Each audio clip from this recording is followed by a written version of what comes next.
what's it going to be like for people to come back into the office and experience this new normal post-pandemic?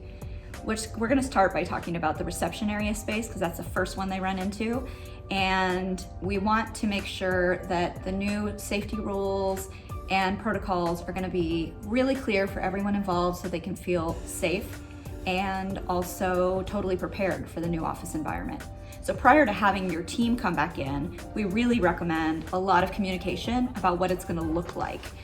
specifically in the office, what they're walking back into. For checking in your guests at the welcome reception desk, we recommend that you have a plexiglass cough or sneeze guard that protects your receptionist from the incoming guest,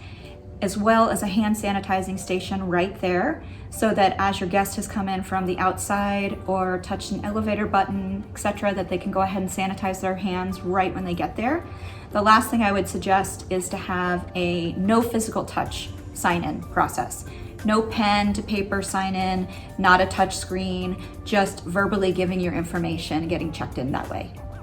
So in your actual lobby waiting area for your guests, you're going to want to be mindful of making sure there is proper distance in between the furniture, so that if you have two visitors at the same time or more, that there can be at least a 6-foot spread.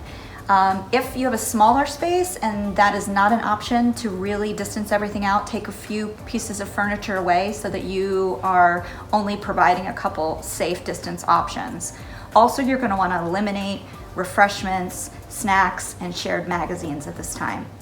Now, while all of this sounds sterile and like a new way of doing things that isn't quite as fun, I think it's important to also make sure that you're still conveying a warmth and a greeting in your environment that's going to feel good for people. So you can do that through colorful branded signage, something that says we're in this together, plants and flowers, some nice music going on, and even if it's behind a mask, a warm greeting with a smile will still be received by your visitors.